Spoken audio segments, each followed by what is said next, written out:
What's poppin'? Real Ones, Logan Murdock here for a Real Ones Halloween edition with myself and Howard Beck, with Cliff also helping out. This was a really fun episode, man. We talked about way too early MVP race, talked about Giannis, talked about Wemby. Is he the best player in the league right now?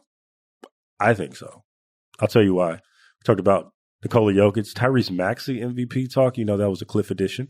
And then we talked about load management and Austin Reaves, particularly the Austin Reaves conversation got into a lot of things with LeBron and the Lakers' future, but the load management conversation with MJ gave us a Howard Beck rant, which we always love. Great show for you guys today. Can't wait for you guys to lock in. Make sure you guys tap in with realonesmailbag@gmail.com, realonesmailbag@gmail.com, realonesmailbag@gmail.com, because we will be answering your questions on Tuesday. I think that's it. Cliff, play the theme music.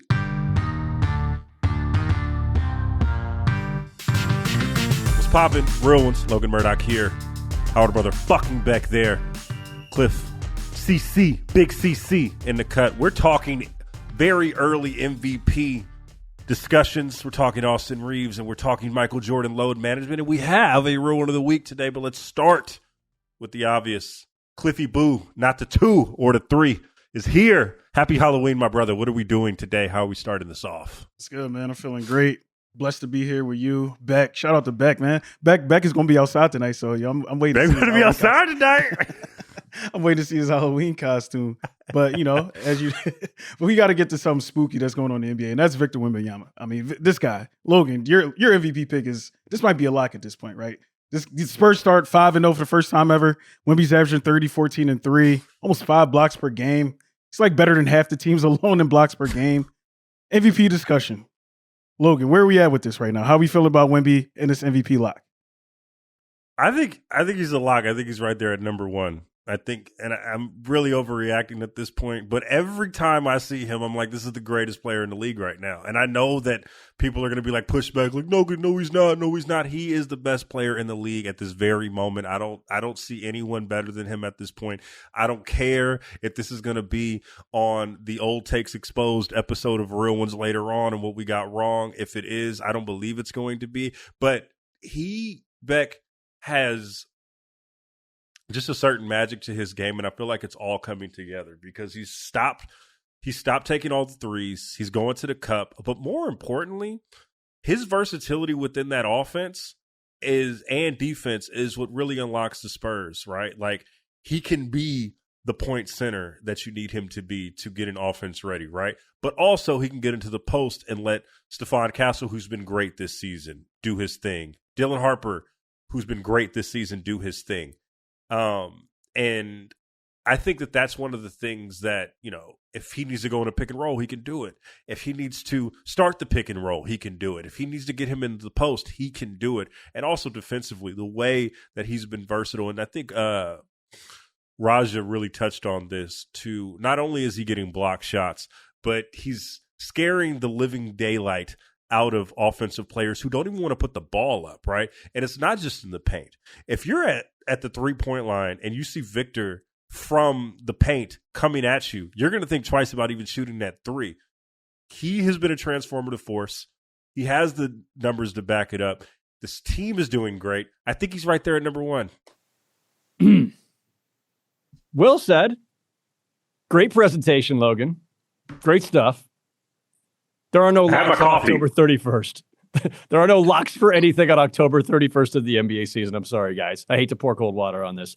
Also, but I do think this, Logan, like the idea of him as best player in the game, this mythical title that we bestow that is sometimes separate from MVP because that's a single season achievement. And we sometimes say, well, this guy's the best player in the game, but this guy's MVP this year because he had the better season or his team had the better. Wemby versus Shea versus Jokic versus Luka. When we start talking about best player in the league, it gets really interesting because it feels very, very, especially to me, because you guys know how I'm wired, it feels very premature to start talking about Wemby as best player in the league, much less MVP for this season when we've got so little sample size. But if you let yourself think about it for a minute, and for those like me who are a little skeptical, not skeptical of Wemby, but just skeptical of proclamations this early, there's going to be a case because Jokic's brilliance is 98% offense. Shea is a two-way player. Luka is like 97.5% offense. Actually, maybe 99.5% offense. So the other guys who are in the best player in the game discussion, it's largely because of what they do on offense. With due respect to Shea, who doesn't affect the game defensively the same way that a guy who is 7'5" and can cover every inch of the floor like Wemby does.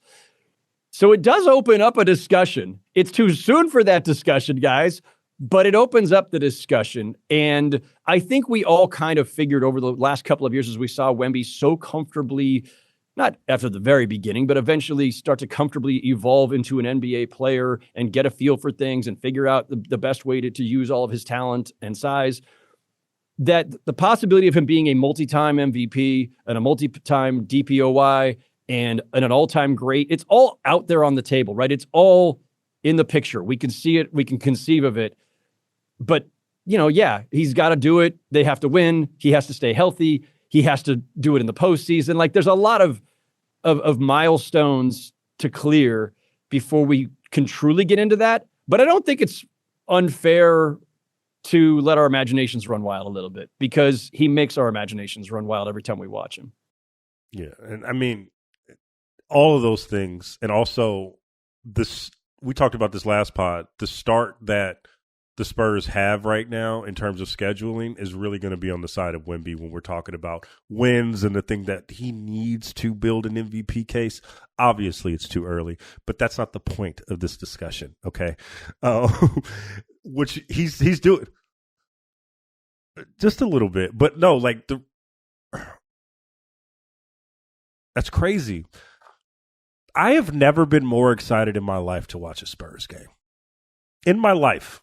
It's been a short life, but to see him run the break, to see him block shots and start a break, to see him just, I think I started having this feeling, I'm not going to lie, last year when was it last year? No, it was 2 years ago when Wemby and the Spurs went to Phoenix. It was one of those schedule, how the new NBA schedule is when a team plays in a market twice in a week span. And the Spurs went into Phoenix and he went toe-to-toe with Durant and won. And this is when the Spurs had no expectations, right? When they had no point guards to speak of. And he just went in there and balled and went toe-to-toe with Durant. And he seemed like he had all the makings of what we're going to see today. But there was a calmness there. There was and I felt that also the first time I saw him in Summer League, where you could see he was priming for this moment. And, one thing that I saw recently was a clip that Draymond put out, or that was just kind of making the rounds. I think it was the interview that he did with Paul George a few years ago. But the discussion point came about Wemby and what is it going to take for him to get to this level? And Draymond said, you can't really stop him because he's 7'5", but one thing that you can try to inhibit him is to just try to put a body on him and try to overpower him with your strength as a defender. Now it doesn't seem like you can do that, right? And it seems like and you see that with the fact that he's only taken 3-point attempts a game, and he's really trying to welcome that contact. Last year I think it was about 9 or 8.8 3-pointers a game, which suggests to me that while he was dominant, if he settled for that 3, he's basically giving the defense an opportunity to just kind of lag a little bit, right, and not really take it seriously and just give up possessions as a whole. Now he's taking it to the defense. And now if the Spurs continue on this roll and they gain confidence around him, and we talked about the De'Aaron Fox. What was the word that you used again? It started with an S. Superfluous. Among other premature declarations on this pod so far in this young season. By the way, my buddies at the San Antonio Express News, not having nothing to do with me saying this, in that same time frame, had a story that I saw the next day about why the Spurs will still need De'Aaron Fox. Yeah. Anyways, when he comes into the fold, I'm really curious to see how that happens. But I think Wemby is going to be the great equalizer for this offense because he can really plug in a lot of holes, and he really helps those point guards out. I don't think it's a coincidence that Dylan Harper is having the season that he's having, that Stephon Castle is having the season that he's having. And I think that he can really, if De'Aaron Fox is paying attention well, he can also kind of go into that fold. And I think this Spurs team is really dangerous, and I think that they can creep into the top 4, which I also predicted in our season preview. It's on the table. It's on the table. Even if I'm not ready to start making all the wild proclamations about MVP, best player in the game, all that other stuff, I will say this much. I do think Wemby is the undisputed must-watch player in the NBA now. And we talked about this a little bit the other day, just like he's the guy that you're texting your buddies about in real time. Like, there's nobody else who, when we're looking up the schedule each night, you're like, ooh, even if it's maybe a crap game and you're like, you're not interested in who they're playing, you're still going to be tempted to watch. Spurs Nets was much watch. It was must-watch television. Yeah. And that's like, there's not, I'm that's my backyard. I'm not going to be seeing a lot of Nets this year unless they're playing Wemby or Steph or somebody. But I had to watch that game. No question. Yeah. And also not even just like the must watch, like you have to put it on a League Pass when they're on. It's also like he's has so many highlights to start. You're almost watching his games through social at this point, right? Like he makes a play in the first quarter. He does the double block in the first quarter. You see it on all the social platforms, right? Then the second quarter, he hits a logo 3. You basically get his whole game within an hour span on Instagram and TikTok and all these places because he's that dynamic and that exciting, right? It's whatever. If he stays healthy, he is the face of the league no matter what. And I don't want to I'm not inviting that conversation right now. I'm just saying it as a merit of fact right now. If he continues to do this and stay healthy, he is the next it guy. And it's just is what it is. We always talked about the face of the league as someone that's going to have to take it.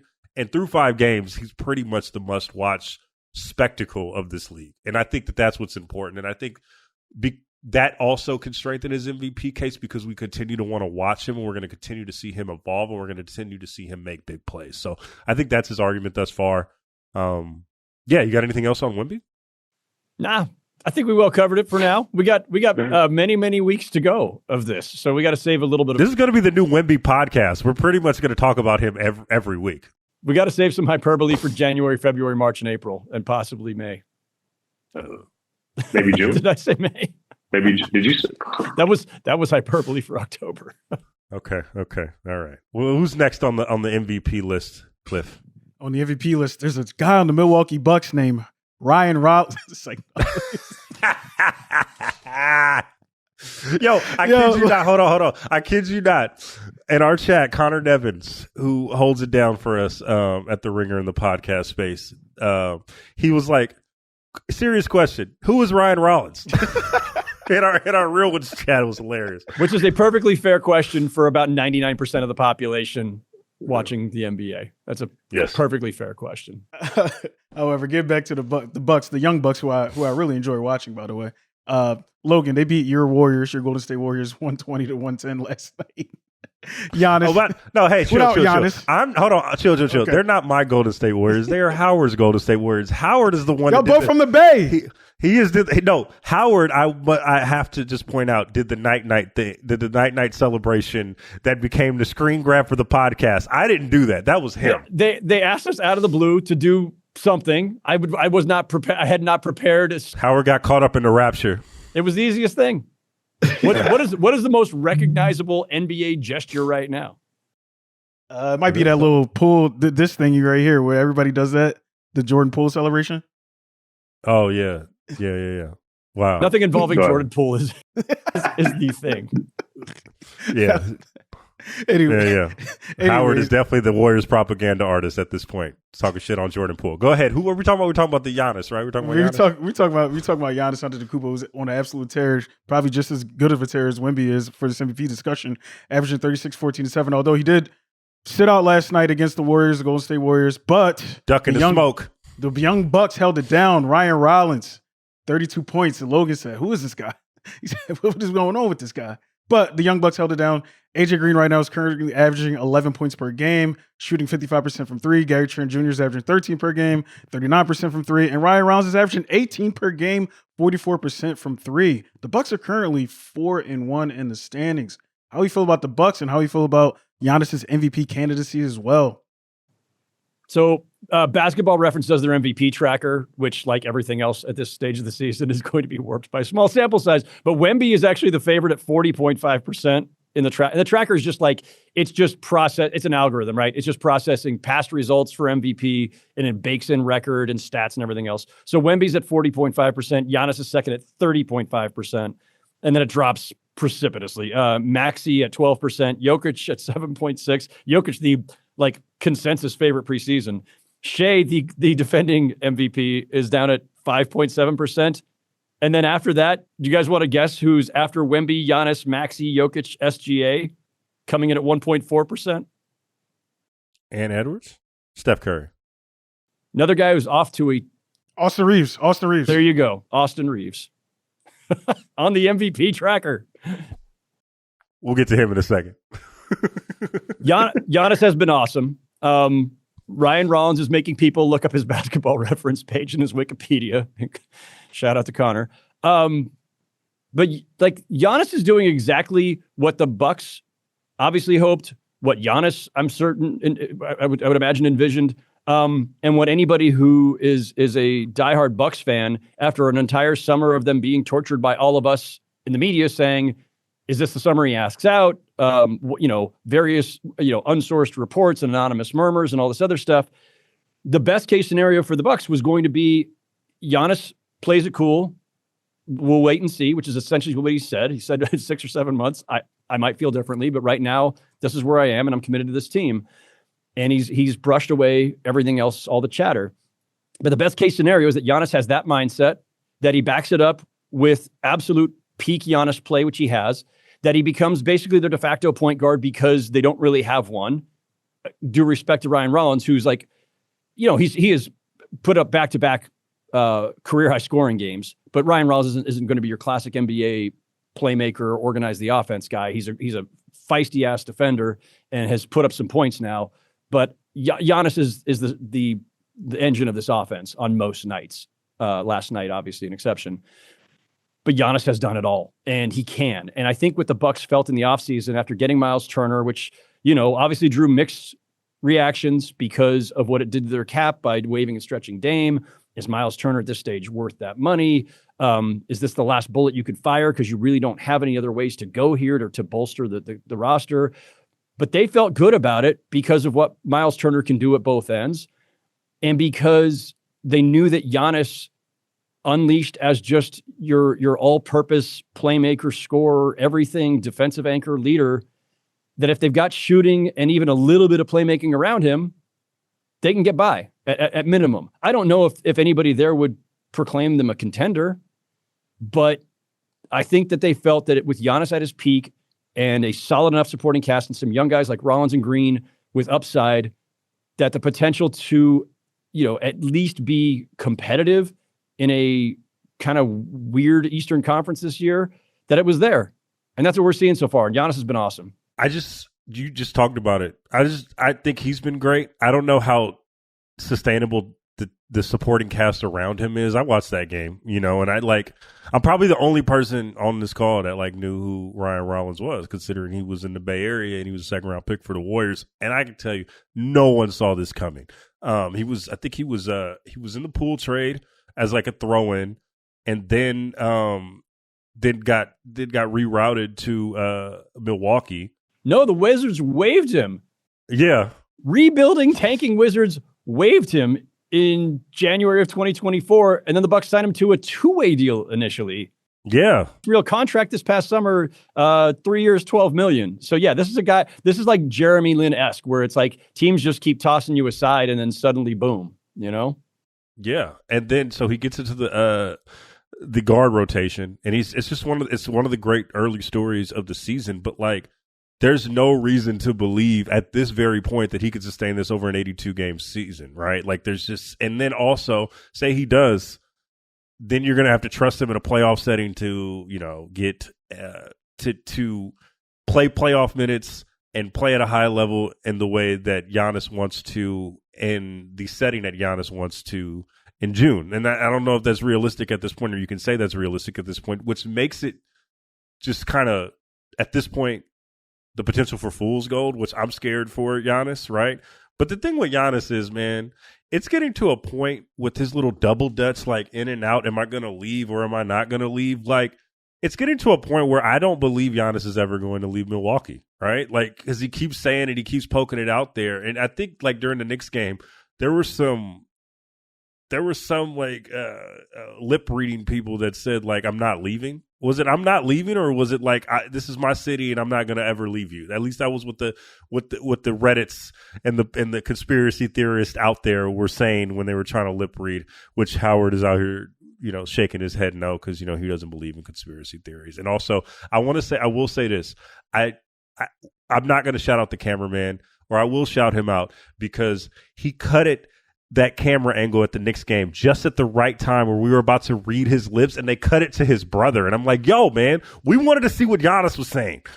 All that to say, Giannis's MVP case is great right now, but it's shaky because of the supporting cast. And I just don't know I don't have an answer to what they're going to be, because if Ryan Rollins goes back to where he's supposed to go, or where we think he goes, and regresses to the mean, this is an average basketball team, even with Giannis playing at this level. So that's going to push him down. He's one of the MVP candidates through 5 games, but it's probably going to be a tough time sailing, keeping at this pace based on his supporting cast right now. Giannis is going to finish top 5 in MVP voting as long as he makes the 65-game minimum, and the Bucks are even semi-respectable, because Giannis is always in the top 5 in MVP voting because he always has the production to back it up. But it's hard to crack the top 2 if your team is not a contender. And yeah, I don't expect them to be either. A lot of things. He would have to average like 45, 15, and like 10 if he's going to win. They're going to win 43 games. Like, it would have to be like the Russell Westbrook type of like MVP case. But also, like, you can't approach 50 wins, which is what it usually requires to be a serious MVP candidate. You can't approach 50 wins if you don't have another all-star in the supporting cast. And like, they just don't. Like, I'm sorry, it's not going to be Ryan Rollins. It's not going to be Miles Turner, who's the most accomplished teammate he has. AJ Green, Bobby Portis, Gary Trent, there's a bunch of good players here, solid rotation guys, but not the kind of guys who are going to carry you to a 50 to 50. They're like average to below average supporting cast right now. And this is what it is. Yeah. But Giannis raises all boats, and that's what he has to do. That's his mission this season. But I mean, listen, as recently as, I don't know, I think 5 minutes before we started recording today, there was another Shams report about, keep an eye on LeBron, Giannis, and Trey as possible trade candidates this season. I don't think we should be shocked by any of that. And that's not saying that there's anything in the works. It's just that they are all in uncertain positions. LeBron and Trey Young are on expiring deals. We know the situation with LeBron in particular. Giannis is eligible for like a $300 million extension next summer, which if he were to get to that point and say no, suddenly they're on the clock and things get really stressful in Milwaukee. So like everything just depends on how the next couple of months go. I don't expect an in-season Giannis trade. I don't know that I ever expect a Giannis trade necessarily, but we are, this is an inflection point for the Bucks, and this season matters. And how the next couple of months goes matters, because as he said, I think on media day, I could feel differently in 6 or 7 months because I'm only human, and that's fair. Well, the problem is they don't have the Milwaukee Bucks have little to no trade assets unless they trade Giannis, right? They don't have any picks. Miles Turner, I don't think is going to fetch like big things on the trade market. He's like really their only trade piece on the roster at this point. Yeah, there's no moves here to make for them.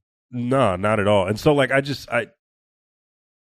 know Giannis probably wants to stay, and I know I'm really contradicting myself in what I just said like literally 5 minutes ago, because I don't think he necessarily wants to leave. That's why he keeps getting pushed back. But there's really no world in like to improve this team other than trading away the greatest player in franchise history. And we'll see what happens, man. But it's good to see him balling at this point. and I don't know how long this is going to last. The Ringer NBA show is brought to you by FanDuel. All right. Basketball is back, and FanDuel is putting you in control right from tip-off. Every day to start the season, you get to choose your reward. Play it safe, go for it. Feeling bold, that's your move. Whatever your style, you are in control. So what kind of bettor are you? I'm going to take the Hawks, Pacers. I think I'm going to take the over on that. Celtics, Sixers. Oh, that's Cliff's team. I'm going to take Cliff's team, the Sixers, and I'm going to take the over in the game. Pick'em, Raptors, Cavaliers. I think I'm going to take the Cavaliers, and I'm going to take the under. Knicks, Bulls. I think I'm going to take the over on that game, and I'm going to take the Knicks NBA Cup action there. The Lakers and Grizzlies, I'm going to definitely take the over on Austin Reaves points, and I think I'm going to take the under on Ja Morant assist. Why not? Jazz Suns, I think I'm going to take the over on that. Nuggets Trail Blazers, I think I'm going to take the over on that, and I'm going to take the Nuggets. Pelicans Clippers, wow. Right in the India Dome. I think I'm going to take the over on Zion Williamson rebounds. However you play, FanDuel is giving you the power to choose your reward and own your game every single day to start the NBA season. Head to FanDuel.com/RingerNBA to make your choice. Must be 21 years and older and present in select states, or 18 and older and present in D.C., Kentucky, Wyoming. Opt-in required. Rewards are non-withdrawable. Restrictions apply, including bonus and token expiration legs requirements and max wager amount. See terms at sportsbook.fanduel.com. Gambling problem? Call 1-800-GAMBLER or visit rg-help.com. Call 1-888-789-7777 or visit ccpg.org/chat in Connecticut. Let's get to Howard's pick. Nikola Jokic, Howard's preseason Wow, pick. wait. I thought you were going to do the Cliff Homer pick. You just texted me that you were going to do it. No, do it. Let's just do it for shits and gigs. All right, Let's just do it for shits and gigs. Okay, you want to do the Homer pick? Let's do the Homer pick. Tyrese Maxey. He's on the MVP Tyrese track. Maxey is on the MVP can't argue with train the right algorithm. now. My boy's going absolutely crazy, playing damn near all game, 37 points per game, 45% from the field, 47% from three, 8 assists per game. I mean, this guy's downhill, gets any shot he wants, gets open anytime he wants, has his running mate, VJ Edgecombe. They're trying to call him VJ Max. Sixers are undefeated right now. I mean, look, it's possible. I got a question for you. What's up? I got a question What's for up? you at this point. Do you want PG and Embiid to come back right now? Yes, I absolutely want them to come back, and I want them to come back and be a part of this. Because look, the Sixers the East is up, man. It's up for these. Shout out to my boy Steph. He's on the call right now, but the Sixers can't compete. Hey, if Embiid and Paul George can somewhat contribute, the Sixers could absolutely go toe to toe with them in any playoff series. Look, it's not wishful thinking. Howard said this before the season. I was down on my luck. I was just like, same old Sixers. But I'm starting to believe again, man. I'm feeling it. I love what they got going on right now. And Tyrese Maxey has been at MVP level all season, and I think it's going to continue. Obviously he's not going to average 37 a game, but 30 a game for Tyrese Maxey, that's very achievable. Very achievable. I love that. I love that for Tyrese Maxey. I just don't think this is sustainable. I think it would be sustainable if you didn't have PG and Embiid coming back, but I just don't see this as sustainable. I think there's going to be a seasonal reckoning because you have two sides of the coin, right? You have this very exciting up and down, beat your ass, exciting team. And then you're going to have these two superstars that are going to want to take back their share of the offense. And it's a really tough thing to juggle. And I just think that it's going to be an inflection point at this point, and that's going to really undercut Maxey's candidacy. And I really just threw the ball off the backboard to make you do that just so I could say this, so I apologize. But that's what I just see, Howard. I see a great story being nosedived at when Embiid and PG come back. I'm sorry. Embiid, no, hold on. First of all, Embiid is already back. Like, he's been playing. Like, No, when he gets off minutes restriction and when he's completely can be Embiid and then when Paul George comes into the fold. Right? Like, and the thing is, like, I don't want to prematurely, I don't want to prematurely Kareem Embiid. Like, but you get toward the end of your career, and sometimes it's nice to be able to lean on a fresh young stud who can just, go all out for 35, 38 minutes a game. It's too like Embiid is too young to be Kareem, passing the baton to Magic, right? But Embiid has been so banged up with so many surgeries and everything, we don't actually know what he will get back to. I've been the optimist on this, saying, hey, why? There's no reason to think that he can't get back to whatever 80, 90% of what he was, but that's yet to be seen. We don't know. And for right now, he doesn't always look comfortable on the court the way he's moving, although it was a little better the last game. But I do think he has looked comfortable in letting Maxey be the thrust of this offense, being the engine of this offense. I don't know that Embiid, after everything he's gone through, unless he feels close to 100%, and then it's like, okay, it's my time again. I'm still the guy. I can still be an MVP candidate. I can still be all NBA. I can still be one of the best players in this league. Yeah, then Logan, I understand where the chemistry issues and the ego issues kind of could get involved. But at this stage, it's a huge luxury for him to be able to kind of like ease back in and let Maxey and Edgecombe and others carry the load. Paul George is late in his career, a few years older than Embiid, I think 4 or 5 years older than Embiid. Like Paul George, I don't think is going to come back needing to be the man.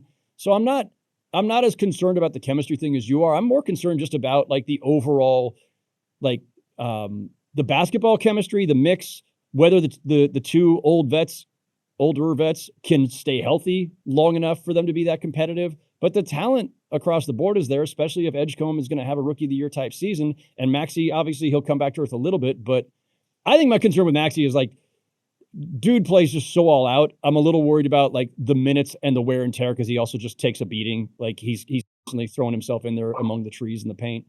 By the way, can we just talk about VJ Max as a nickname for real quick? It's pretty fire. Shout out K Scott. No, phenomenal wordplay and brand play. But like, how many NBA players are shopping at TJ Maxx? That's kind of like, do we really want to be nicked? That's not the point. Like the discount clothing chain. Hey man, I'm gonna say this right now. We are not gonna besmirch the name of TJ Maxx on this podcast. I don't care in what context and who we're talking about. I thought you were more of a Ross Dress for Less guy, Logan. No, bro. I used to get all my clothes from TJ Maxx, bro. I remember I got a Coogee jacket and going into freshman year of high school, and it was like MSRP was like $300. I got that thing for $50 at TJ Maxx, bro, and I wore the shit out of that thing. I was out here icy. I thought I was Biggie Smalls, but you're too young to remember Mervyn's in the Bay Area. You got me effed up, bro. I know about Mervyn's. I'm not about to mess with none of them. Yeah, what the fuck up, bro? I know about all the Mervyn's. No, for a long time. How about the Emporium? I'm not as young as you think. An Emporium. I don't know what that. That's Jesus Christ. Okay, I know Mervyn's. You know what I mean. I know TJ. I know Montgomery Ward. Hey, listen. All right, this I know me some Montgomery Ward. They had one. R.I.P. 70s and 80s, man. Yeah. I got a little bit of that, but I'm just saying we're not going to besmirch the name of TJ Maxx, and VJ Maxx is a great thing. That means they're for the people. Howard, what are you talking about? Philly's a working class town. They're not with that bullshit. They're not going to be like Bertolf Goodman. They leave that shit to Stefan and them New Yorkers, bro. We went out here, bro. We go to Beards and we locked in. Huh? No, Stefan Anderson, not Stefan. Stefan Anderson. I'm talking about him, the New Yorkers. They the bougie types. Anyways, we got off track. Shout out Maxey. The thing though, I'm not as concerned about necessarily like the fall off of Maxey as like Edgecombe, right? There's always a rookie wall. It's probably around January, February. However, they still have evolutions that they need to have throughout the season. And you're right. Hopefully, Embiid, even when when he does continue to get healthy, that he does just kind of fall in line, right? But then there's like kind of perky quotes that I'm concerned about. He's like, I'd rather stay home than I might as well stay home than play this 20-minute restriction, right? And then Paul George, we've already talked about how he has a bit of some of his identity crises with some of the quotes that he puts out. I'm just a little concerned. That's all it is. I'm just a little concerned. I don't mind Embiid pushing back against the minutes restriction, because that's frustrating for any player when they're like, hey, look, I want to do more. I hate having to be, pulled from a game in the third quarter, right? Like, that's fine.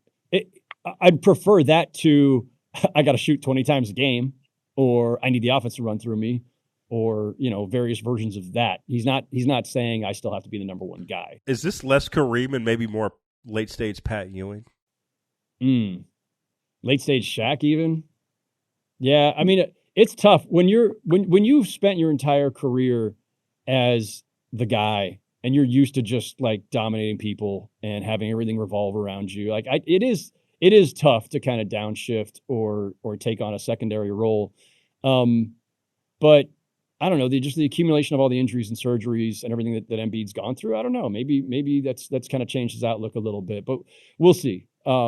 I want to see where he is physically a month from now, and then how that translates to the court and the byplay, the interactions between him and the rest of the supporting cast. Is Paul George back by then? Like, there are like several iterations of the Sixers to go here yet.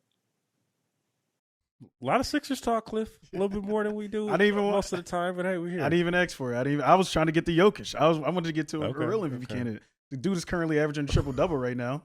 I believe he's the first person since Oscar Robertson to have a triple-double. And Russell Westbrook. Which is insane. Totally insanity. After the Nuggets lost. And Russell Westbrook. Don't disrespect No disrespect to Russ. We love Russ over here, right, Howard? Playing the role of Raja Bell today is Logan Murdock. Virgo gang. So after the loss to the Warriors, the Nuggets have been on a tear, absolutely smacking teams. Right now, they're currently top 5 in offensive rating and defensive rating. Howard, where we at with this Jokic thing? You said he's at 17% on whatever that scale is right there. I mean, come. The algorithm is very much disrespecting Nikola Jokic. So where we at with his MVP? He's at 7.6% on the Basketball Reference MVP tracker. Just disrespect from the algorithm. No disrespect on the real ones, though. No, dude, Jokic is still the best player in the NBA. I'm not passing that to Wemby just yet.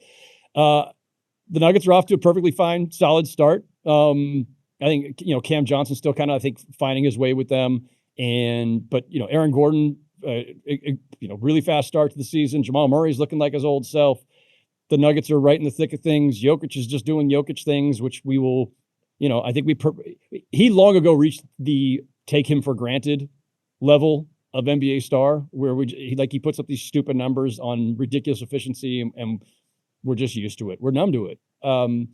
And for that team, the only thing that matters is can they get back to the finals, right? So anything short of that is going to feel like a disappointment. But Jokic's numbers, they basically never falter. His production never falters. His playmaking, his scoring, everything he does for that team, it's as consistent as you can possibly get in this league. And the Nuggets are just going to be there. And we're going to get, stars in our eyes as we watch Wemby and maybe Maxey and other guys and Austin Reaves do their thing early in the season. But we know what it's going to be in April. The Nuggets are going to be one of the top 2 or 3 teams in the West. And Jokic is going to have stupid numbers again. And he's, he was my preseason pick for MVP and a lot of others. And, I think there's a pretty damn good chance that's where we end up. Yeah, man. I mean, he's slow motion with the post and trying to get to the ocean, man. They're throwing that. I saw him play against Minnesota, and it was just textbook, man. It was just textbook. Run the offense through him. It's just meat and potatoes. I'm gonna get my numbers, and we're gonna go get up out of here. I think one thing I just want to see from the Nuggets is just consistency throughout the season, and one thing that they take their foot off the gas, and that's one of the things. And I feel like this team is a bit more rejuvenated, after all of the BS that happened with Michael Malone last year in the front office and the infighting. I think the Nuggets this season have a lot to prove, and that's something that they're showing. And I'm not really too concerned with the inconsistency of Cam Johnson. I think that he's just a steady force, and I think that's something that they needed. As opposed to the unpredictability of Michael Porter Jr., who you're going to see a lot of in Brooklyn, Howard. Who we're going to a lot of in viral reels of him saying wacky things on his podcast and elsewhere. Listen, I've been trying to avoid it, but Cliff keeps putting them in the Instagram chat with me and V. I'm literally trying to avoid everything Michael Porter Jr., but Cliff likes to troll, and that's what we're going to see. Anyways, I'd really like to. Cliff has put that in the chat just with you guys and not the one that also includes me, because he probably already knows what's going to happen. Howard Beck has left the conversation. No, I think they're slow motion, man. I think that he's going to be right in the fold of things. Even the algorithm takes Jokic for granted at this point, right? And, we'll see what happens. But one thing that I just want to see is I want to see Nuggets continue to keep their foot on the gas and just put the fear of God in teams. And I think that that's something that they struggled to do over the last few years. And just curious losses that continue to happen, just like in March and early April before they get to the postseason. But they're fine. They're right in the thick of things, and Jokic is Jokic.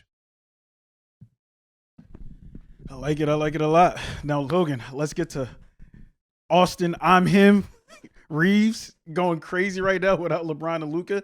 You looking real festive today. Why you got the purple and gold like that? What's going on over there, Logan? You got an LA Kings LA Kings joint. Yeah. This was my excuse. It's Halloween. I just wanted to dress like a hockey player today. That's really all this was. You were supposed to dress like a hockey player. Where the hell is your mask? I got my... Did you? Weren't you supposed to be festive? Don't you have a hockey jersey too? I do got a hockey jersey, but it's sitting in the back right now. And I'm not going to put it on now, but I got the mask. This mask is going to be worn. I'm going to be a Broad Street bully. So, it fits, right? You outside tonight? No, I'm not outside tonight. I'm going to take it easy. Okay. But let's get to Austin Reaves, Logan's favorite player in the NBA right now. He sends all the memes that Austin Reaves, him in braids. So Austin Reaves, the last 5 games without LeBron and Luka, he's averaging 40 points, 10 assists, 6 rebounds, and the splits are 50-40-90 in those games. So, what does this mean for the Lakers as a whole? Austin Reaves, man, is he an MVP candidate for real, Howard? That said 1%. Is he a dark horse? What we doing here with Austin Reaves? I might put some money on that. I think he should screenshot the Basketball Reference MVP tracker right now and print it out, frame it, put it on the wall, just for keepsake. Luka could be back as soon as tonight. I think they've upgraded him to questionable. So yeah, the real Laker MVP candidate will be back soon, and then LeBron will be back in a few weeks. And I think Austin Reaves' stats and thus algorithm results are going to take a bit of a hit. But listen, incredible week and exactly what the Lakers needed at a time when they don't have their 2 stars.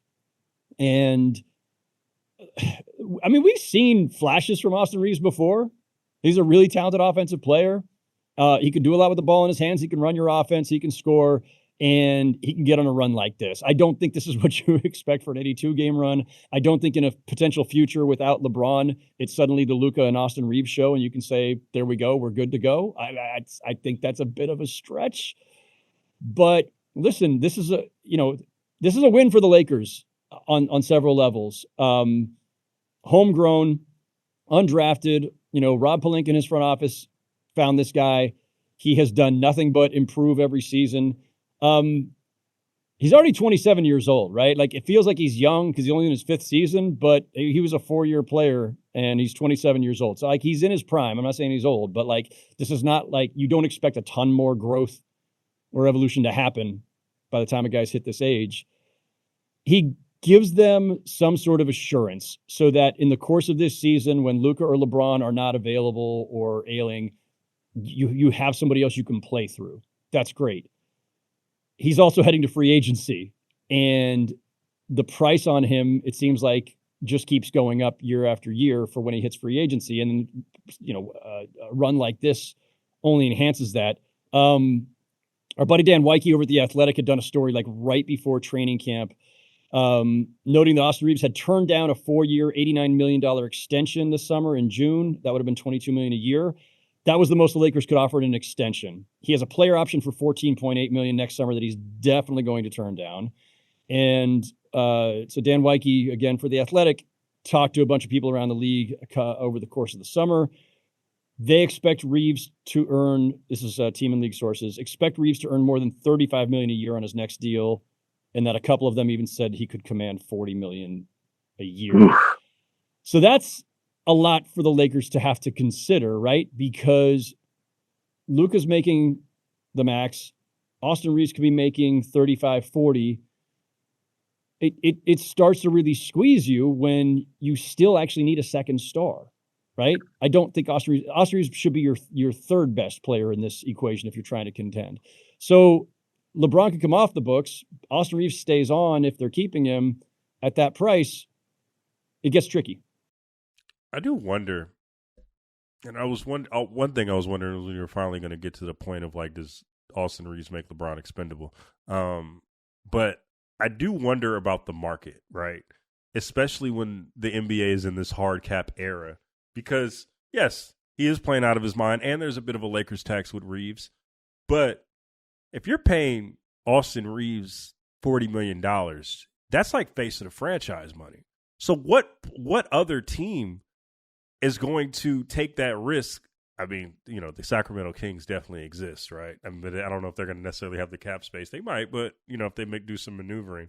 But what team out there is going to say, hey, we want Austin Reaves at $40 million a pop or $35 million a season to lead our team to a championship? Because that's literally what we're asking right now. Maybe does Charlotte say, yo, Austin Reaves can get us to the promised land right now? I'm not saying that he's not going to get the money, but I do wonder, like, in this new era of where we're going and these ballooning salaries, are these players actually going to get them if they aren't actually franchise level guys, right? We talked about even with Memphis, right? And that's kind of the concern level with Ja. Like, are you going to pay him all this money where they're at right now? And that's Ja Morant, who I do believe as a face of the franchise right now is better than Austin Reaves. That's the question that I'm really don't really have an answer for, right? Because right now it's easy to say he's a $40 million player when he's balling and he's on TV every day and he's scoring these bonkers numbers.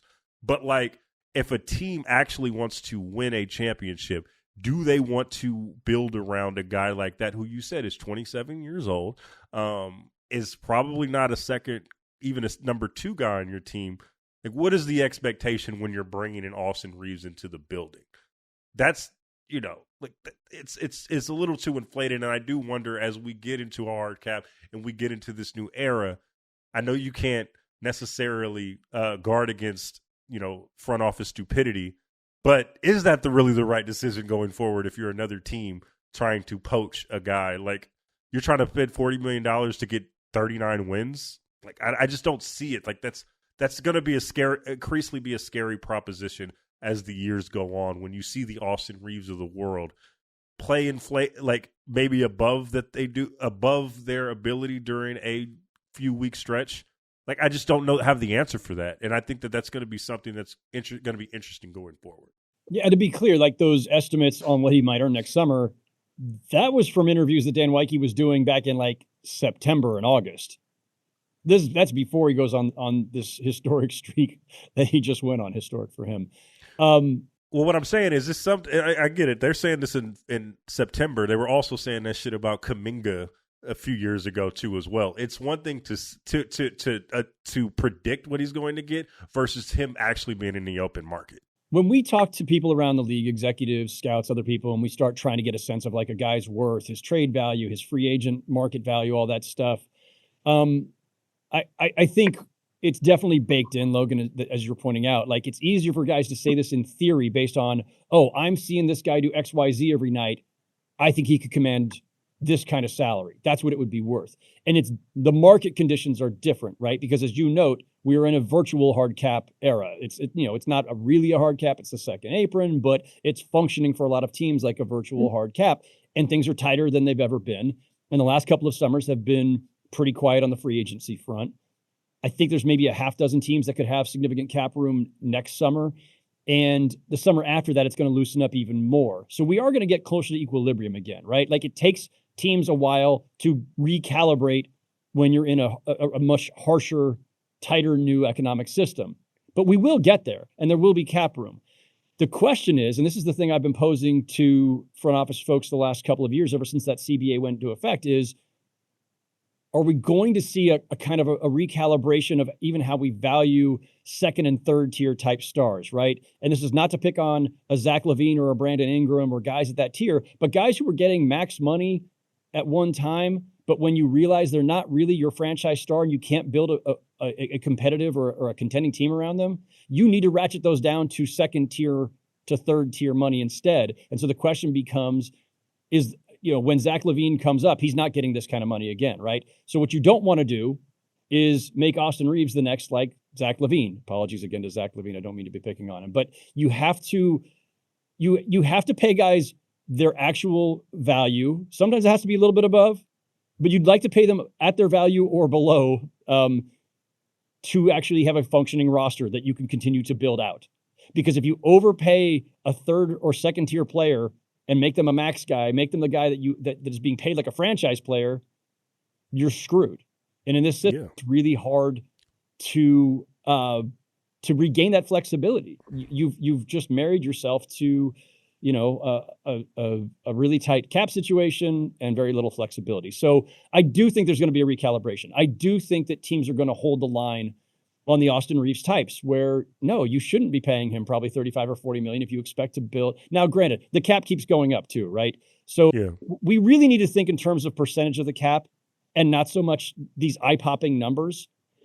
And if 35 million of the cap today is whatever, 30% of the cap, 25% of the cap, and in a few years from now, if he were on a steady deal, on a flat deal, and that's a less and less percentage of the cap as the cap goes up. Like, you can probably find a way to mathematically make this work, but you got to be careful. And that works in the Lakers' favor. I do think, real other quick thought on this before we leave the topic potentially. I don't know where you're going next with this, Logan, but I just wanted to note this. I think this is a really critical inflection point for the Lakers and Rob Pelinka in this front office, because LeBron came to the Lakers because LeBron wanted to play for the Lakers. Anthony Davis came to the Lakers because he wanted to play with LeBron, and Clutch wanted him with LeBron. Luka ended up with the Lakers because Nico Harrison only wanted to negotiate with one team. Point being, the hard part is that when you have the franchise star, you have to build out the contender around him. And LeBron is soon to be 41 and probably coming off the books next summer, and you have to replace him. They need a running mate for Luka. Austin Reaves is a running mate, but he's not the running mate. So figuring out Austin Reaves, figuring out next summer period, figuring out who else you are going to bring to start building around Luka, who is about to turn 27 in February himself. Like, Austin Reaves is on his timeline. That's cool. And he's a homegrown guy and everything else. But again, you can't overspend on Austin Reaves if you still need to find a true number 2 co-star to go with Luka. And by the way, those two together would be a liability defensively. So your second star should hopefully be somebody who is a two-way guy or could do a lot more on the defensive end. So I'm getting way ahead of myself here, but I think we're at a real inflection point because they have a lot of work to do. And it's not obvious right now because you have Luka still, you have LeBron coming back soon, you have Austin Reaves balling out. They're off to a nice start, but like there's some really big stuff coming up for them in terms of just their decision-making and their roster decisions. Absolutely. I mean, I think that, there's two things here that I would respond to. One is like adding to the conversation that we just had in terms of value. I think LeBron is going to have a really harsh reality this summer when it comes to what his value is and what he perceives his value to be. It's going to be pretty rough for him. There's going to be a lot of posturing and all these things. And so we'll see what happens with that, but he's going to have a really stark reality when it comes to that. The other thing is the Lakers, just like pretty much everybody else in the league, is on Giannis watch. They want Giannis. They want to get Giannis in the building, and that's who they want their co-star alongside Luka to be. And he fits all of the things that the Lakers want in a superstar historically and for the right now. And that's why they are hedging all of their bets and hedging and seeing what they're going to do for a trade or how they're going to look at the next few seasons. But they gotta figure that out first, at least internally. Is Giannis going to be available? So then that is going to instruct how they go about LeBron's future and how they see Austin Reaves' future and, Luka's future in Los Angeles. But I think that's the first domino to fall right now, is what is Giannis going to do? And I think that's holding up a lot of their plans, or at least informing a lot of their plans going forward. Yeah, and I should mention, so Giannis has the extension eligibility next summer. If he doesn't sign, he could be a free agent the following summer in 2027. So that's what you're seeing, right? With the Clippers, their books are lined up for a ton of cap room in 2027. The Lakers are looking at 2027. The Warriors are looking at 2027. Listen, every team that considers themselves a destination franchise in either a big market or a warm weather market, glamour market, they're all eyeing this. And I know that pisses off Bucks fans and a lot of our listeners who I then end up hearing from every time we talk about this. But folks, I'm sorry. This is the reality. This is what the league is. Everybody is plotting to steal your star. Not just your star, any star. This is what they do. This is their jobs. And then we talk to them about that because it's our job. And then we talk about it and you get mad. I'm sorry. Okay. How happy Let's take a quick break. Let's take a quick break. and then we're going to talk about a little thing we like to call load management. And we are back. What's next on the docket, Cliff? Let's get to the great one, man. How happy are you guys to see Michael Jordan back in the basketball fold? I know Howard had some thoughts about MJ when we were out in LA having a good old time watching some basketball. So how y'all feel about MJ being back, NBA on NBC, the whole thing, his conversation with Mike Tirico, everything? Wait, before we get to what we're going to talk about, I just want to say NBC has had a fantastic rollout to their first year back in the league, man. Like, I love their coast-to-coast segments. I love their studio show, Maria Taylor. I love Bob Costas out here doing cameos, man. Like, they are putting their best foot forward and marketing the game, and in a way that we just honestly haven't seen in at least a decade. I'm not going to say since NBC has had the rights, because I feel like ESPN did a lot of great storytelling, and I think there was a lot of great storytelling around the game. But I think the way NBC is going right now, I think that they're going to be the number one team in the next 2 years, just in how we think about the league and how we think about, where we go for, league propaganda. And I think they're doing a great job. And yeah, man, I've been really excited. Like, Tirico's just great. Like, even in the interviews that we're going to get to, he's just great at what he does. He's so versatile in calling games, but also interviewing. And it's just been, it's been awesome and been a treat to have NBC basketball back in our lives with the NBA. Love Tirico, but also, man, loved the Costas intro previewing Knicks Bucks the other night. Like, that was like the ultimate throwback. I don't know why every game can't be like this. Why can't, like, Costas, whoever, it doesn't have to be Bob Costas, although he is the master of this. Could we just get that style of intro, of that hype, that build up before every game, or at least? Can you care about the game networks like NBC does? Can you care about it, please? I just want to care as much as we do. Yeah, this isn't hard. No, I second everything you're saying. I have one note on the NBC thing. I bet you do. I always do. But they've been great. They've been fun. It's just fun, period, shaking it up a little bit. And this is no shade at ESPN or Turner, but we've had the same two NBA national partners for a long time here. And the whole time, like, I'm still sad that things went the way they did with Turner and the NBA, but like this whole time where we were like, oh, Amazon Prime is getting a piece. Oh, NBC's coming back into the fold. Oh, they're hiring up. They're bringing in, like, some old faces where they just poached from Turner or whatever, but they're bringing in new faces. It's going to be a new combination of folks in studio, different broadcast teams on the games. Like, just the fact that there's like a kind of a refresh is a good thing. So I've been enjoying that in general.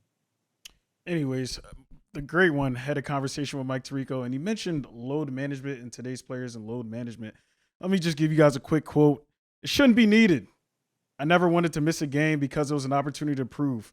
I want to impress that guy way up in the top who worked his ass off to come watch me.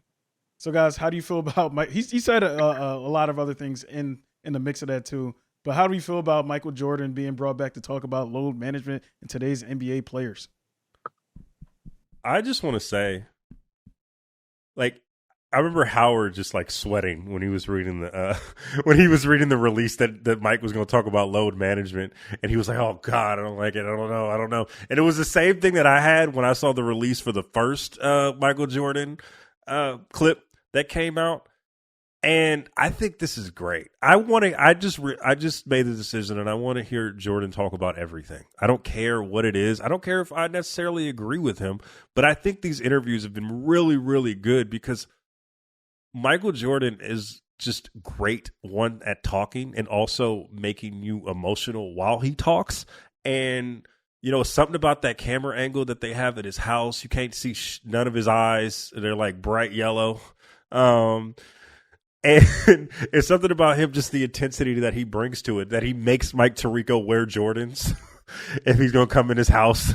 I just love all of that. And I love seeing that from Mike. I think that me and Howard are going to differ on the conversation when it comes to load management. I'm going to let him see the floor real quick to that, and then I will respond because we kind of had the pod before the pod.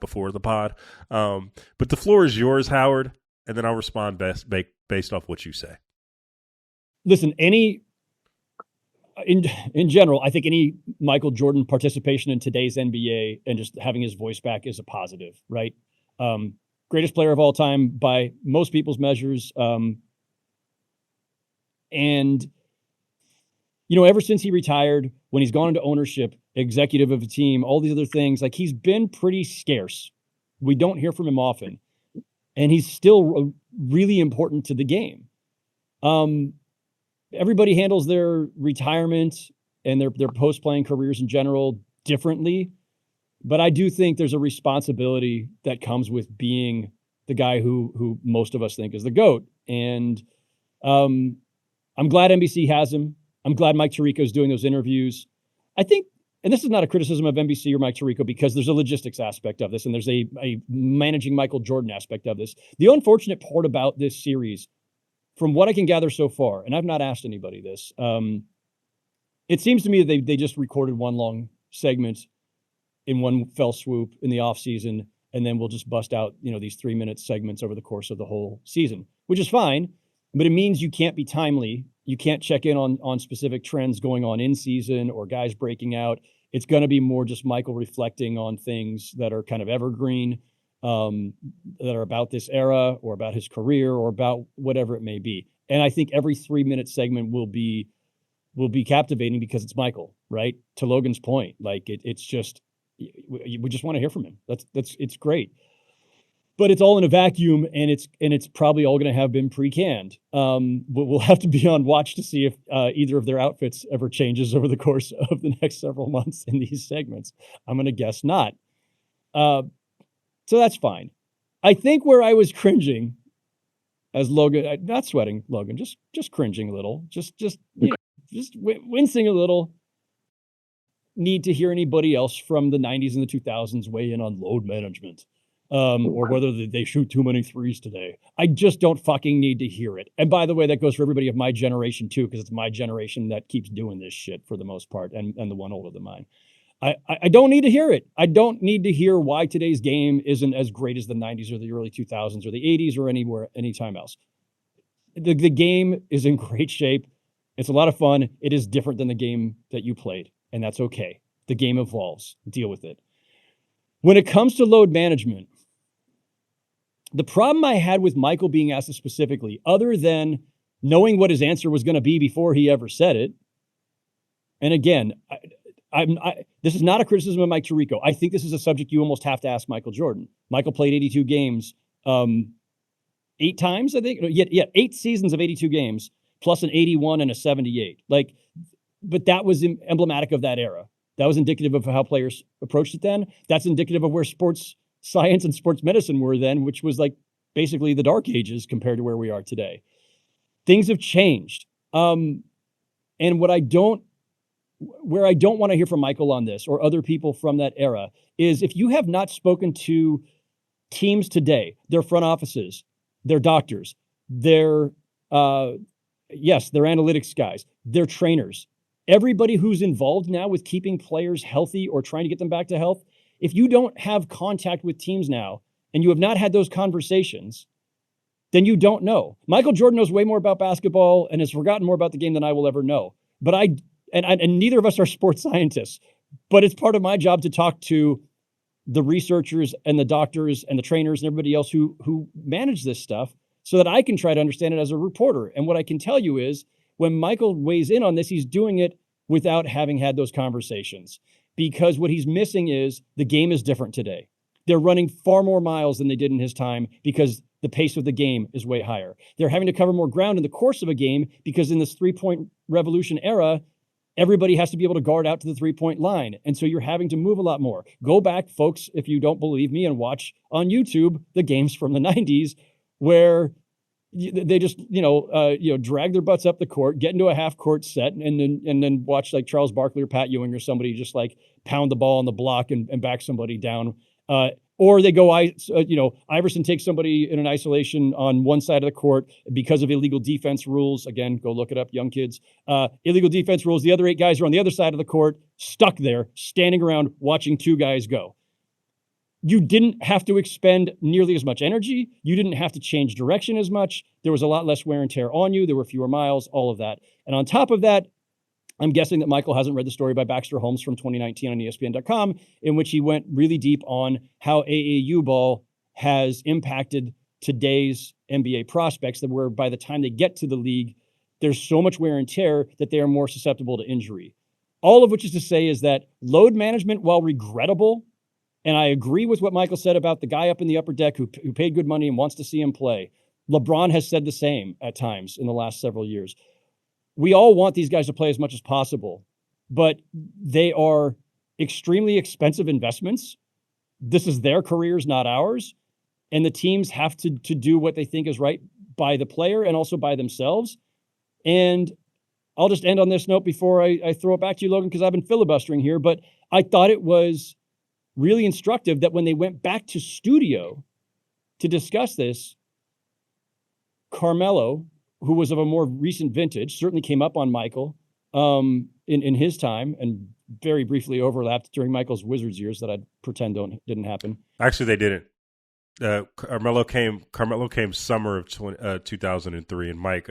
But he and T-Mac and Vince Carter, who were all in studio, are of the era of player who came up watching Michael, and I think would lean more toward the you play all 82 if you can. You play as many games as you can. You play every minute you can. But Carmelo and Tracy in particular, Vince was kind of went his own direction on this and was more in Michael's camp. Tracy and Carmelo both said, listen, there's actually reasons to do this. And Tracy actually said, because, T-Mac had, debilitating injuries that shortened his career. And he said, I wish we had it in my time. If I were playing today, like my career would be longer. And I thought that was really instructive too, because these guys, T-Mac started in the 90s. Carmelo started in the early 2000s. But they both have an appreciation for where the game has gone in terms of trying to take better care of the players. And I think they understood it in a more nuanced way than Michael did. And so I thought that was actually one of the strengths of that studio show the other night, was that they actually provided some of the perspective that I think Michael needed on this. Yeah, I think that's why, even if it is cookie cutter segments, I think that's still all the segments are going to do great because you have that back and forth between, different eras of players. I agree with pretty much all of the things that you said, but I do agree with Michael, and this is why this is a problem that's kind of peaked up in the league right now with having more games, is the fact that it's going to be the norm, if it's not the norm already, that you're not going to see your favorite player play when you want him to see them play. And it's interesting just being on the West Coast, like, we only get Giannis once a year, right? We're only going to get Wemby once a year. And, I mean, I don't know. You got some rich-ass friends, Howard. I don't got that many rich friends. But, people pay money, like, as soon as the tickets come out and the schedule comes out in August, they're paying for May and just to be in the upper deck, right? And I remember, I think it was 2017 when it was Christmas 2017, LeBron versus Steph. And there was this big rollout. It was one of the first times that this came out, the load management thing. I think this was like the impetus of it, at least in a scouting report, not a scouting report, in an injury report, excuse me, when LeBron said he wasn't going to play. And it came out on Christmas Day that he wasn't going to play against Steph. There were so many people that were disappointed in that building at Oracle Arena because they were excited to see LeBron versus Steph. And that's going to continue to happen. And if it wasn't a problem, the league wouldn't have put the 65-game rule in, right, for all NBA. It's something that they're going to have to deal with the science and then with the amount of games, because fans are beginning to be turned off by this, right? Like, this is an NBA-specific problem, because in the NFL, 9 times out of 10, like, if they're not injured for real, like, you're going to see Lamar Jackson in week 8. Right, like they're gonna play, and you can not necessarily guarantee it because there's injuries everywhere, but there's always going to be an expectation that you're going to see Lamar Jackson, you're going to see Pat Mahomes when he plays, or you're going to see these stars, and that's just not as realistic in the NBA, because there's a real injury. Let me cut that out. And not necessarily because, there is an injury, but maybe somebody's resting. That's really disappointing for a fan that is like, forget Steph versus Giannis or LeBron versus Giannis or KD. What if KD comes to Charlotte once a year, which he does because he's in the Western Conference? that's going to be a sad fan in Charlotte because they're not going to be able to see their favorite player. There's going to be and even more of an accusation that the NBA doesn't care about its fan base, right? I mean, you saw that a lot when Adam Silver said the things that he said about highlights, but I think there's going to come to an inflection point with this load management conversation if there already hasn't been one. But that's the only thing that I have to push back on, because this is a league-wide issue, and it's going to continue to be a league-wide issue because it's like, yo, why am I paying – tickets are more expensive than they ever been with the hidden fees, with the secondary market to watch these stars. And if you spend your hard-earned money, we know how the economy is. We're not going to get into that right now, but you're spending your hard-earned money to see these guys, and then all of a sudden it's like, oh, this dude is resting right now? What the fuck? Like, that's a really annoying thing to do. And then they're saying, I'm talking about specifically from the fan perspective, and then you're going to say, well, we're pushing them and we're trying to get them ready for the playoffs. Like, and the average fan is like, fuck the playoffs, bro. Like, I can't afford that. I can't afford that. So that's going to continue to be a problem for the NBA, who's already pushing back on the notion that they don't care about their fans. And that's going to continue to happen as this load management argument continues to permeate. Like every serious issue in this league, there are competing interests that the NBA is trying to weigh against each other and balance. And this one's tough. They don't want to tell teams how to set up their rotation, or how many guys to play, or how many minutes they should play, or when they can rest, or when they need to rehab, or whatever else. The NBA does not want to be in the business of telling teams when to play their guys. On the other hand, if you are the Utah Jazz and you've sat Lauri Markkanen with suspicious non-injuries, then you find the Utah Jazz to police that part. If you want teams to play their players more often, then you create the 65-game rule, which acts as a little bit of a hedge or a floor to try to ensure that teams don't abuse load management practices, right? So the NBA is trying, right? They keep tweaking their rules. Their player participation policy that they rolled out a few years ago addressed things like, if you're going to rest a guy on a back-to-back, rest him in the home game and not the road game. I think that was in the player participation policy. So to your Charlotte example with Durant, the idea is like, don't rest the guy, like rest him at home where those fans at least have a chance to see him more often. If he's going to a city that he's only going to be in once and at most twice in a season, don't do it then. Don't rest multiple starters or stars on the same night. Like, the NBA has all these guidelines to try to mitigate this. And even as they acknowledge, like, yeah, there's some sports science behind this. The NBA has tried to push back on the sports science in recent years, but the teams don't buy it. The teams and their staffs are still doing it this way because they believe this is what's best for the health of their players. We also have to make a distinction between like straight up rest or a guy just like not wanting to play, which I don't think happens very often, versus injury management and guarding against fatigue that leads to injury, or fatigue that leads to exacerbating an existing injury, that kind of stuff. Like, and there's plenty of science behind that. So, and again, like, most of this is teams telling the players. When Jordan and others from other eras are like, oh, guys, you should go out there and play, the players 90-something% of the time are not the ones saying, I don't want to play. Also, let's be frank, back in the day, in the front office that are telling them, we're sitting you tonight. In Jordan's day, there was like one trainer and like one team doctor back in the day. There was not like a whole sports science team when Jordan played. Armies of them now. By the way, can I just note one other thing about Jordan? The Jordan stans are going to come at me on this, but I don't care. Stay off Blue Sky on Twitter. I've been trying to tell you this, bro. You're when you don't see the fans, when you fucking fling your fucking phone or delete the app. So fuck them. Michael Jordan load managed. He just did it differently. He retired in 1993 after 9 seasons. He took nearly 2 years off before returning, played 17 games that year. Played 4 more full seasons, retired again in 1998. So now he's 13 seasons in. Played 2 kind of wonky seasons at best at age 38, 39 for the Wizards. So that's 14 plus seasons, not even a full 15. 14 plus seasons across 19 years, 1,072 games divided by 19, 56.4 games per year. Did I just factor in the years where he didn't play at all? Yes, I did. Do you think Jordan actually preserved his body a little bit during those interludes? See, but he wasn't actually preserving his body. Beck, you're not even getting the whole play. He was preserving his mind. Open your third eye. He was stressed. He didn't want the life. Plus, he was playing baseball for part of that too, so he wasn't really resting, I guess. But like, now I would say this though: baseball, there's a difference between a baseball body and a fat guys can play baseball. Shout out to John Crook.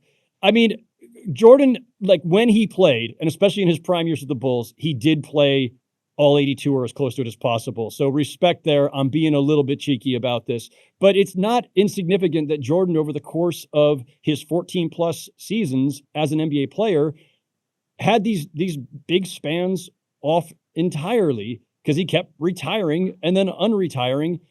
And that helped get him to age 38, 39, even though he wasn't the same Jordan in Washington. You wouldn't be playing that. If he had played straight through and never retired, he wasn't going to still be playing then. There's no. Yeah, but it's not just Jordan saying that stuff, right, about this generation. It's also Kareem Abdul-Jabbar, who played 20 years and played as many games as he could and had his body in fantastic shape. It's Karl Malone, who was the Iron Man streak and continued to play and didn't get injured. It's that crop of older guys who were like, yo, we kept our body in fantastic shape and we weren't getting injured, so you should keep your body in fantastic shape and so you can play every game. Yes, and what those guys are failing to realize is all the things I said earlier that I don't need to repeat about how the game has changed and sports science has changed, and that guys are arriving in the NBA already with their bodies in a more vulnerable position because of all the AAU ball they played. So like, it's just different. It's and there's different. The frustrating thing is, like, there's no putting the toothpaste back in the tube when it comes to AAU. It's a legitimately $1 million enterprise, a multi-million-dollar enterprise, right? That's like the next professional frontier is AAU basketball. When you see it, and just like it's so professionalized now. It's crazy. It's crazy to think about. People go look up Baxter Holmes' story from ESPN in 2019. Like if you don't understand what I'm referring to here or not sure about it. It's all about AAU and the miles put on guys, but also the specialization at a young age. It's all these things. And there's all kinds of people who are far more authoritative than I am in this story talking about their concern for the health of NBA players or NBA prospects by the time they arrive because of all this. This is a very, very real thing. And Adam Silver himself has said, like, this is something that they need to try to address, but it's hard at the NBA level to fix what's going on in youth sports. So, but this is a very real subject. It's just one that doesn't get addressed very often because it's easier just to complain about load management and guys not playing. All right. That was a great discussion. Ready to go. But first, we have a little segment that we're bringing back on the Fridays called Real One of the Week, where we shout out a person, entity, and organization that won the week. Howard said he didn't stress and wasn't really sweating about the load management MJ conversation. Just a little nervous. I think he was sweating for the Real One of the Week, which is why I'm going to give him the first opportunity to give the fans his Real One of the Week. Who is it? And how much did you stress making this decision about this very supposed fun award? Logan knows how seriously I take this, as I take all things on this pod, and that I will not do a single segment about anything without researching it first. Like, if Logan said we're talking about Twinkies tomorrow, I'm probably going to, like, the Wikipedia page. I might visit the Twinkies plant. Where is the Twinkies plant? I have no fucking idea. Look at him nervous. That's what we go through all the time. It sounds like something could be in Pennsylvania somewhere, like near like Hershey, Pennsylvania's out there. They got the chocolate plant. Like the Twinkies plant seems like it should just be like right next door, shouldn't it? Cliff could tell me. Go ahead and do yours, and I'll let you know. Hold on. Go ahead. This one was actually easy because on Wednesday night I was fortunate enough to be able to attend the screening of Mount Mutombo documentary that's coming out now about Dikembe Mutombo, his life, his humanitarian work, as well as his basketball career. And the film was fantastic. I don't know where people can see it or will be able to see it, but keep an eye out for it. I highly, highly, highly recommend it. So my Real One of the Week is combo here. Dikembe Mutombo, rest in peace.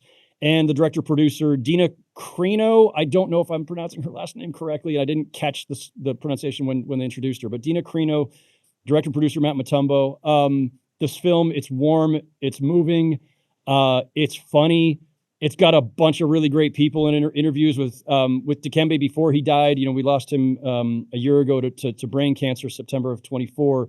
But they got Dikembe for a bunch of sit downs. They got Patrick Ewing, Alonzo Mourning, Allen Iverson, Keem Olajuwon, Masai Ujiri, Jeff Van Gundy, Larry Brown, Adam Silver. Dikembe had just an incredible life, incredibly impactful life. I don't know that we'll ever see anybody quite like him again, just in terms of the total impact. Great basketball career, Hall of Famer, but the things that he has done in his native Democratic Republic of Congo, where he built hospitals and built schools and has just done so much to try to uplift everyone. And just a great dude. I didn't cover him day to day. I only met him a couple of times, but you see these scenes from his playing days, like, joking around with Yao Ming when they were together in Houston. And everybody, like, no one says a bad word about Dikembe Mutombo who's ever encountered him. Just a great all-around guy. And so, as it turns out, Logan, this was an easy call for me this time. Wow. A couple notes here. The New York premiere precedes the film Mount Mutombo's theatrical release from November 1st, and it's going to be in select AMC theaters across the United States. And second, the Twinkies are a part of the Hostess brand, which is headquartered in Lenexa, Kansas, according to Wikipedia. Yeah. I'm trying. Damn, brother. Let's not say we did.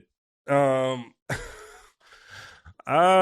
bro. I feel like that was a real heavy real one of the week. So I feel a little nervous giving my real one of the week, but I'm gonna do it anyway. Fuck it. My spirit animal for this season of real ones, Miss Caribou, not the two. She put out she's been the soundtrack of my last 2 months. I have sent all of her content to V, to Cliff.